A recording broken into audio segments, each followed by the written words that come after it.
empowerment, support the poor man. We must not forget that in a country where many of the adults of today were told over many years, you are not white and therefore you are inferior.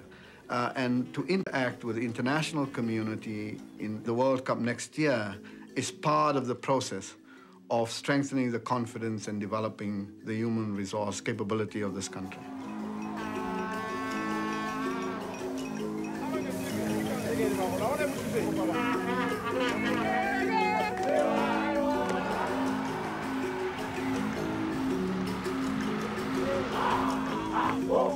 One just hopes that we can still make it into 2006.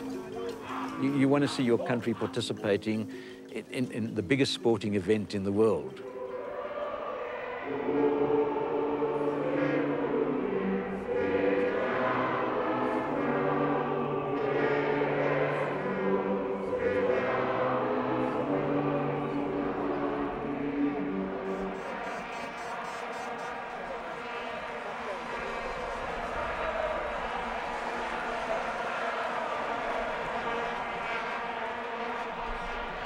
Well, we are sitting here in a stadium not far from Soweto, which was one of the hotbeds in the struggle against apartheid.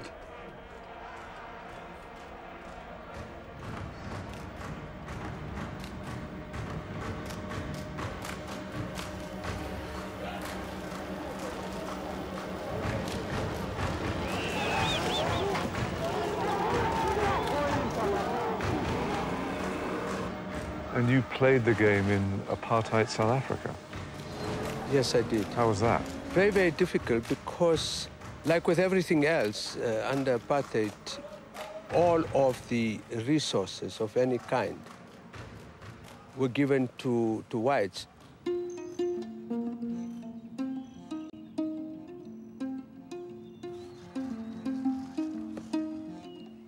Your white soccer players enjoyed the best stadiums, had coaches. With us, most of us who played never played soccer on the field. But our love for the game was so deep that we would do anything to have a game of soccer. We had, because of apartheid, 4 national associations. One for whites, one for blacks, one classified for coloreds, and one for Indians.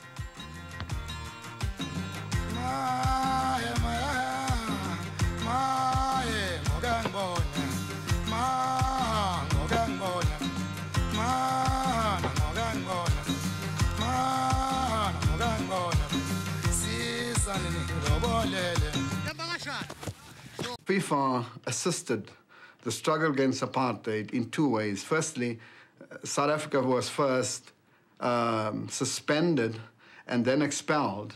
And when South Africa was expelled, FIFA set 2 conditions, which was essentially political conditions. One, that apartheid had to cease in terms of law and policy.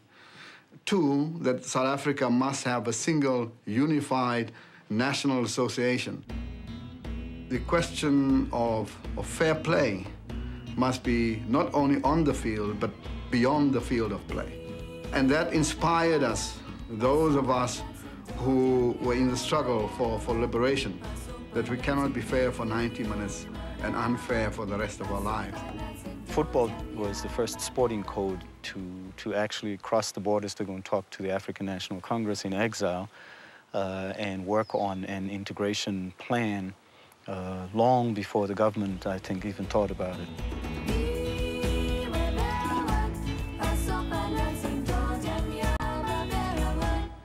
When Nelson Mandela walked out of the prison in 1990, for black people experience that as the moment of liberation, of being free in the country. For many white people, it was a moment of fear, of anxiety and uncertainty. What is going to happen now? I thought this country was going into the brink of a civil war. You can't oppress 30 to 40 million people continuously. Eventually, it's going to explode. We reached a stage where we didn't have that explosion.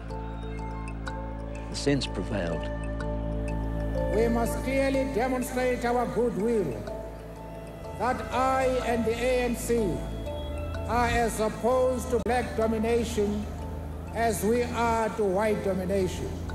And one's always got to admire the black section of our community for the amount of goodwill that is being shown. I could never have dreamt that one day I will sit in the Parliament of South Africa, representing the people, writing a new constitution for this country. We always doubted whether we will be alive to see it. And the day that we walked in was just a wonderful, wonderful moment to see. I remember in 1994 when South Africa was readmitted into international football. I happened to be part of the first senior national team of South Africa in football. And we went on to participate in the Africa Cup of Nations for the second time in 1996.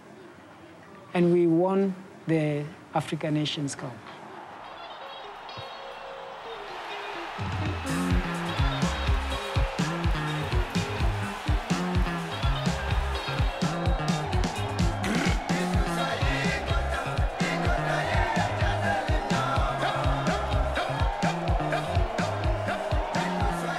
And everybody felt like a South African.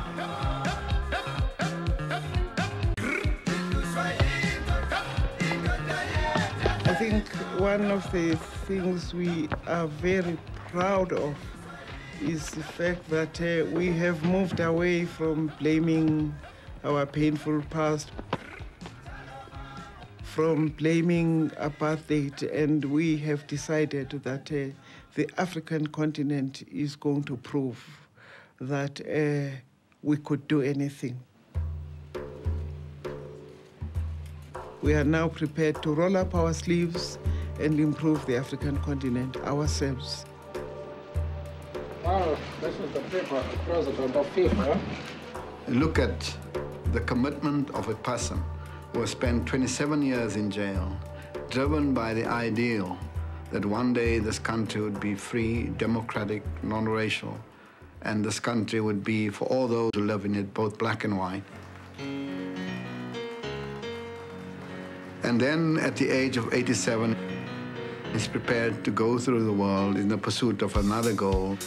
The 2010 FIFA World Cup will be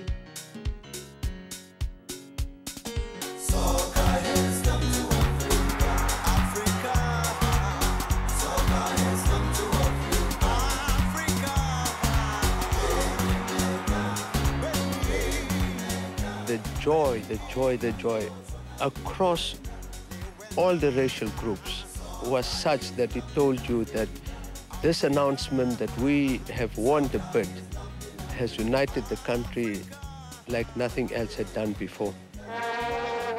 You know, for us, it's not just the World Cup. It will restore the pride of a youth that lost their youthfulness.